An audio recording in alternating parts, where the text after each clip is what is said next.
Hello. Today I'd like to talk about ray tracing. So these are the today class objectives. I will talk about. I hope that at the end of our lecture material, I hope that you can understand the basic ray tracing method, and then we will talk about each acceleration data structure and how to use the ray tracing for creating the image or the video. So from now on, actually, we are moving on to the part two of my book. Actually, chapter 10 actually we'll talk about ray tracing. So far we talked about the different parts of the restoration process, including illuminations. And the last time we talked about texture mapping, also the filtering method. Still, even for the ray tracing, we are also using this texture mapping. But actually, instead of using this restoration process, we are now moving on to ray tracing. So before we talked about this ray tracing, here I'm also showing again this classic rendering pipeline. So we talked about it.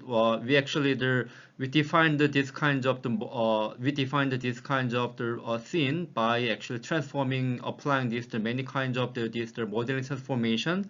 Also, we also performing viewing transformation and so on.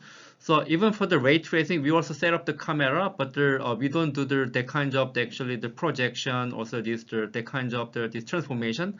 Obviously, we also need to do this modeling transformation, also other the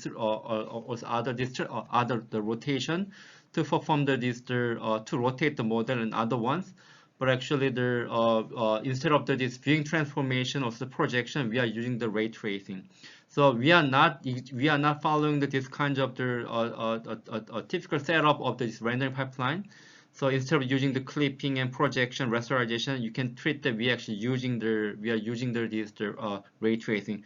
But also, even though we are using the ray tracing, sometimes actually we also using some operations of these illuminations and other operations. Again, the correct random pipeline, we start with these vertices or triangles of the scene, and then by performing these different types of the operation, in the end, we project the triangle into the image space, and then we cover the overlapping pixel under the triangle, and then we compute color. But when you think about it, why we are using the rasterization? Obviously, the rasterization actually the very fast. Actually, we can use the GPU. Also, the algorithm itself actually the design in a way that we can use this parallel algorithm. Also, we can achieve the reasonably high quality. You might recall that I've showed this GPU architecture.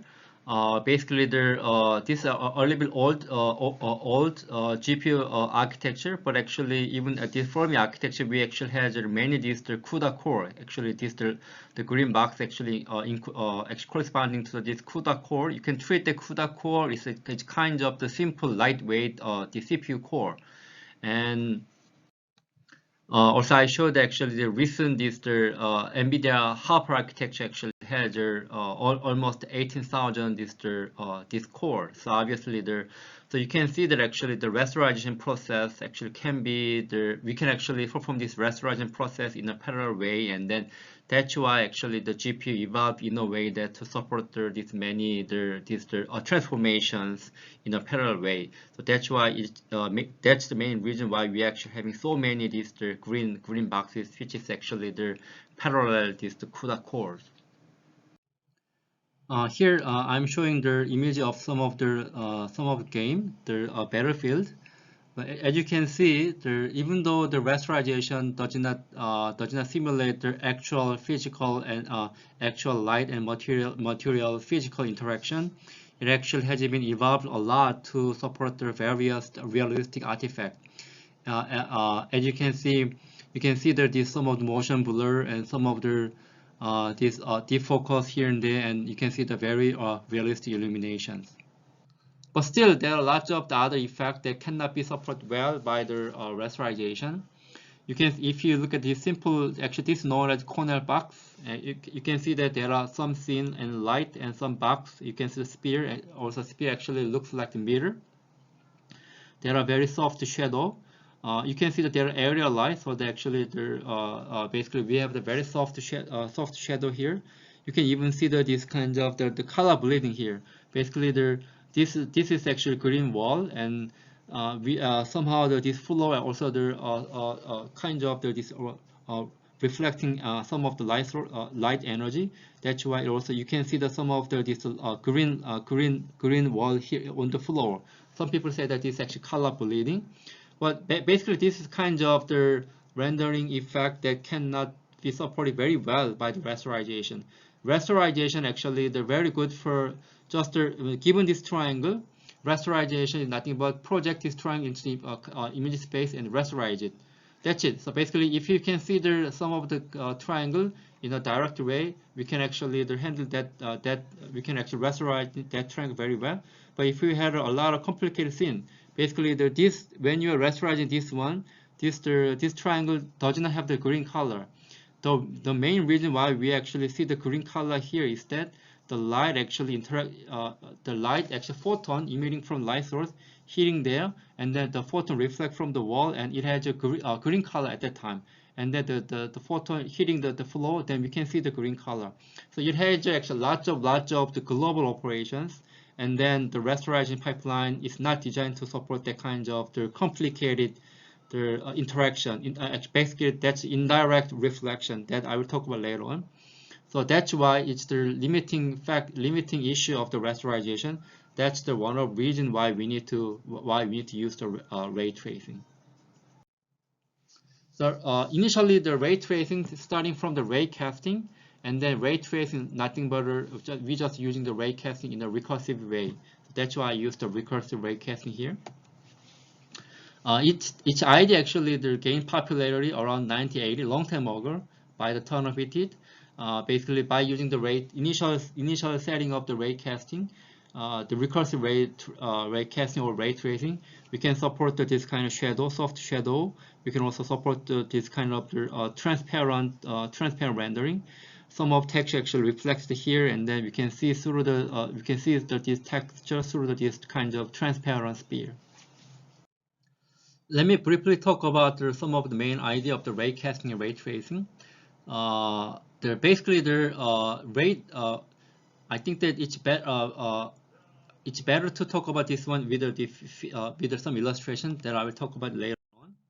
The basic algorithm is that we actually this actually the camera this actually image space this actually image that we want to compute, and this is the little box is actually pixel, and then we generate ray. We can generate a ray that passing through the center of each pixel, and then basically in other words, basically it's nothing but ray casting. We cast a ray, and then if the ray hitting in some of the object, then we get the color of that object that intersects with the ray. Put the color into here. That's it. That's the basic algorithm of ray casting. And basically the rasterization is nothing but if we do the ray casting, we can get the image that are computed by the rasterization. Rasterization nothing but we just transform, we just project this triangle into this image space, and then we compute the color for each pixel, right? If we do the ray casting, that's essentially same thing with the ray rasterization. Main difference is that ray casting, the rasterization is that we project the triangle from the 3D space into 2D. But in the case of the ray tracing, ray casting is that we generate ray from the camera origin to the center of the pixel, and then we get the intersection point between ray and object. So basically, ray is nothing but you can treat the ray as the trajectory of the photon. Photon emitting from in this case actually usually photon emitted from the light source, but basically that's why we do the backward ray tracing, ray casting. We emit the ray from the camera passing through the center of center of each pixel. That's the basic ray casting. And then if we want to support the shadow, then we do the ray casting here. And then if we want to support the shadow, then obviously we need to know whether we can get the light energy from the light source or not. To do that, we generate another ray from here, from the intersection point between this initial ray, also known as this primary ray, and then this intersection of the 3D scene. Here we generate another ray known as this shadow ray or the secondary ray, this primary ray and the secondary ray. and then from there this hit point into the light source direction. So here this actual shadow ray or the secondary ray. At that point, if we generate ray and then the secondary ray may be blocked by this object, right? So we don't get energy from light source. So we got the very dark energy here, dark color. But at that point, along the on this scene, we got the we got the ray here, and then we generate another secondary ray from that point, the light source. We can get light energy, right? So that we actually adding some color from the light source. So that's why it looks bright and looks dark. So supporting the shadow is very simple by generating just another ray. And basically this ray tracing, since we recursively perform generating ray and then performing the ray intersection test between the ray and the 3D scene. Reflection, and if we if we want to support this object like the metal or the mirror, and it actually reflects it reflects the surrounding scene. To do that, to support this kind of reflection effect, we simply generate another ray, another secondary ray, reflection ray, primary ray, and then this reflection, some of the mirror. Then we generate another the reflection ray. So at that case, actually, depending on the geometry, support this actual mirror. Then if the mirror actually they're supporting this perfect, if the mirror is actually perfect specular, we actually we can compute this kind of the reflection ray direction based on the Snell's law. I'm not going to talk about the details about Snell's law, but if you're interested, you can look at my book and look at find the Snell's law. Based on that, we can compute this reflection ray. And then this reflection ray, here it is the floor. Then we get the color from the floor. The floor is nothing but in this case checkbox. And then put the color here, and then we actually transfer the color from here to there, or here to this pixel. So we can get this kind of image here. Okay, let's talk about refraction. So in this case, actually, this object is the transparent. So we can see through these other objects from this transparent object. You can see that actually this cylinder is kind of glass. So in this case, if the object transparent, it is the primary ray intersects with the transparent object, we generate another secondary refractive ray that passing through this transparent object. And then in this case, this secondary ray hit it there, and then also it also reflected to this floor. So that's why we can see through this checkerboard, seen through this transparent object. Also, once we compute the intersection between ray and triangles, also we need to compute we need to evaluate the illumination model, and then so that we can compute the final color at the pixel. Also, we can use this phone illumination. You might recall that ambient, diffuse, specular, right? But actually, back then, when this Turner Whitted actually proposed this initial ray tracing, he also once we generate ray and at intersection point between the ray and triangle, we also evaluate the ambient, diffuse term across available light. And then also he also actually designed he also used the specialized the term here. This here S actually the S and T actually they're coming from the compute intensity of the light from the reflection, also this transmission ray. So basically this transmission ray actually this refraction transparent rays that I talked about before. And then this KS, KT actually the sum of the material dependent, the specular and transmission coefficients. So, but anyway, also this you can see that this is also you can see that this is also the recursive structure to compute this intensity of the light from the reflection transmission. Also, we also evaluate this one, and again to evaluate this one, also we need to actually run this one depending on when we have the additional ray. But actually, we are not typically using this. We are not using this Turner-Whitted model. We will use the much more better techniques, which I will talk about later on. There is nothing but this rendering equation. Next time we will talk about this rendering equation. One thing that I'd like to talk about is that the ray tracing actually generates lots of ray. Suppose that here we have eye, in other words, camera, and we generate primary ray that passing through the center of this pixel, and then this ray intersect with the sum of the box here. And then if we want to know that whether we can, at that region we are in the shadow or not, we need to generate another the secondary the shadow ray from here to the light source. And then if the model is the kind of mirror-like one, then we need to generate the secondary reflection ray here, and also we need to generate another secondary ray. And if this model is transparent, we can also generate another secondary this refraction ray here, and then we can keep doing that. So basically, the way of generating rays starting from the primary ray can be represented as some sort of ray, some sort of tree. So this is actually primary ray here, and we generate shadow ray, reflection ray are also this transmission. In other words, it's refraction ray, and then we keep doing that until we hitting the light source. So basically, the early on ray tracing need to generate lots of ray, and then thus it require a lot of time. So rendering time for a ray tracer depends on the number of ray intersection tests for each pixel. And then basically to generate this kind of image, we need to generate the number of the pixels. Also, we need to multiply this one with the number of primitive in the scene. Basically, we need to perform the intersection test. We need to check the intersection between each ray and another every single of this triangle that consists of this scene.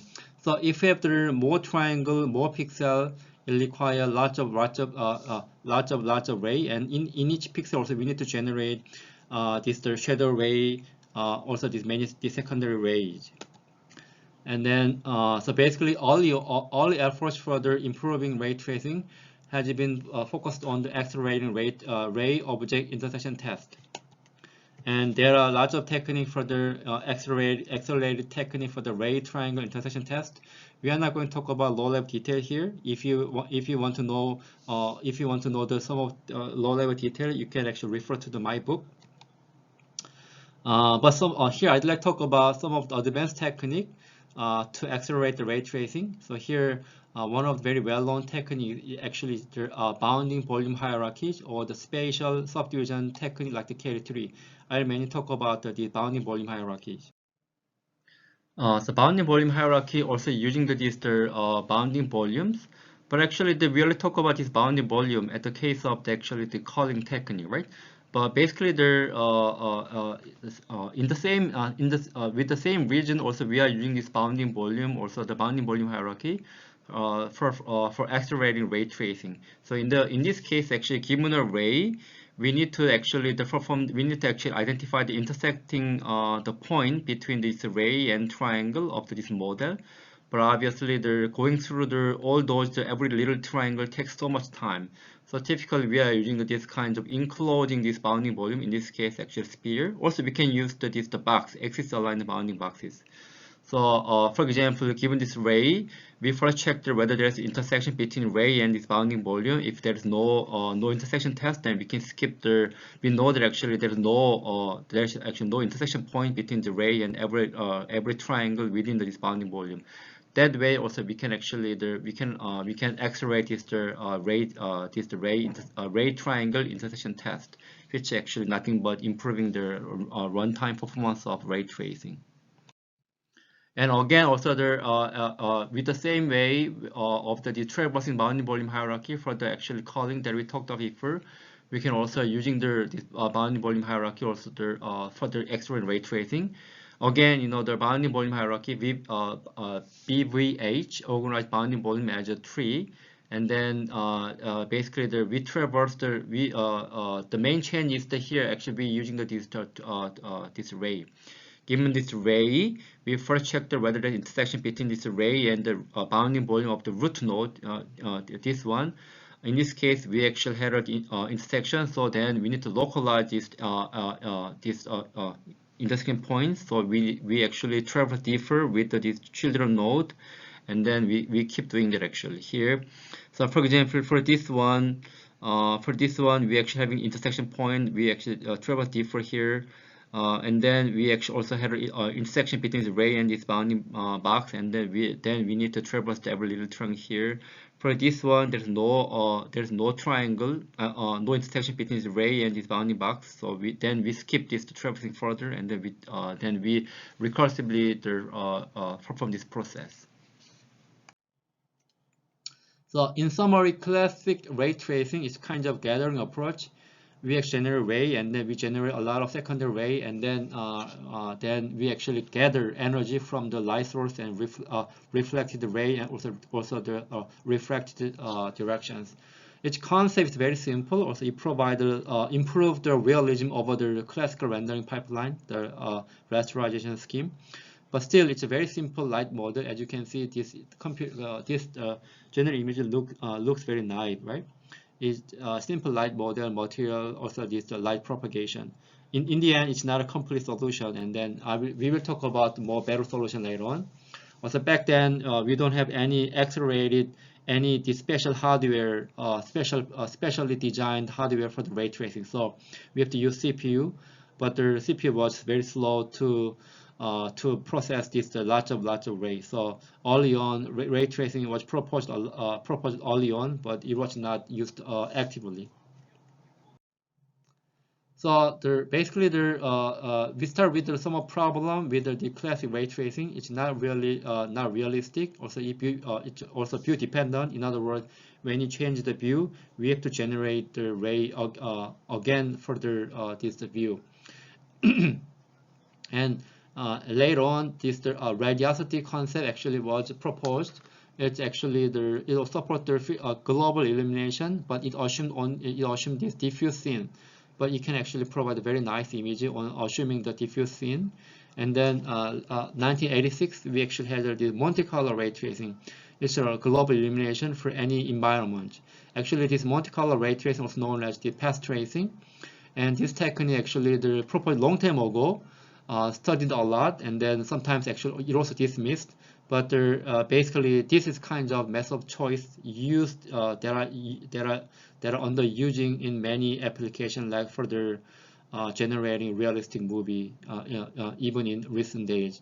So basically, the technique is nice. Also, the recent GPU actually accelerated the performance of this ray tracing technique, Monte Carlo ray tracing technique.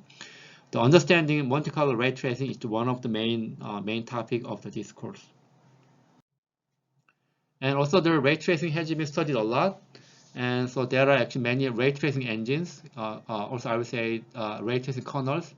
NVIDIA also provides this optics X that utilize the GPU, computing architecture, and CUDA. Also, Intel also introduced Embry. It's just using the common CPU, multi-threaded, and SIMD. So obviously, the optics X actually shows the better performance than the Embry one. But if you don't have some of the recent GPU that can run the optics X, you can try it out Embry. And then I recommend you to try it out these ray tracing engines so that you can see what kind of rendering effect it can support and what kind of performance it can have. And then, so you might heard about OpenGL, also the DirectX. Those libraries kind of standard of the performing rasterization. And then this NVIDIA and Intel actually they're working together to make their rendering their ray tracing engine as some of the common standard engine like the OpenGL. They might come later on. So to give you the actual opportunity to understand the ray tracing better, I giving this the new program assignment, which is actually easy. So basically, you just download it available. Actually, the Embry or the optics X. Actually, you can also download source code. You can compile either one of those two methods, or you can just download or use this precompiled one, whatever actually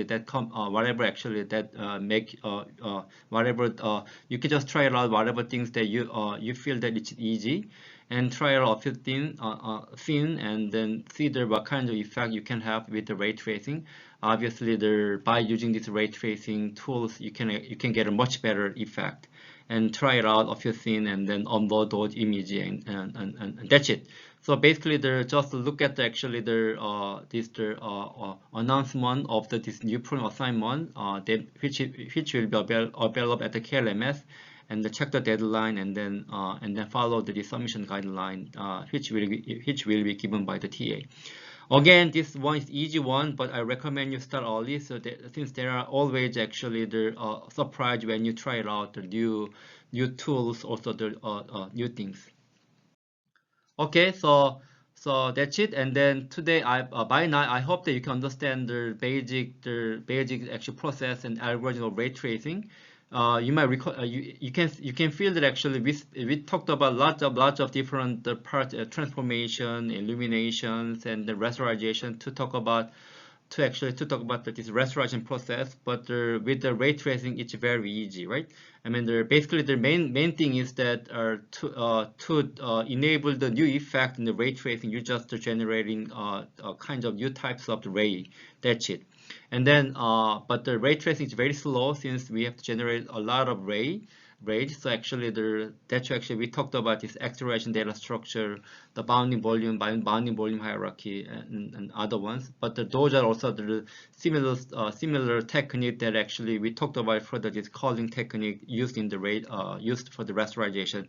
And basically, the method that we talked about for the rasterization, also the use in even for this ray tracing techniques.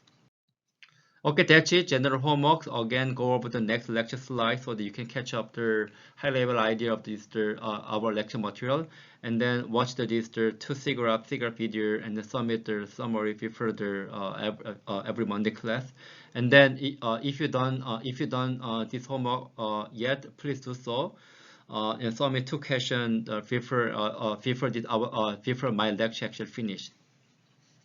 So next time we'll talk about the random equation, which is actually one of the most important concept in the field of the rendering. Okay, that's it. Bye.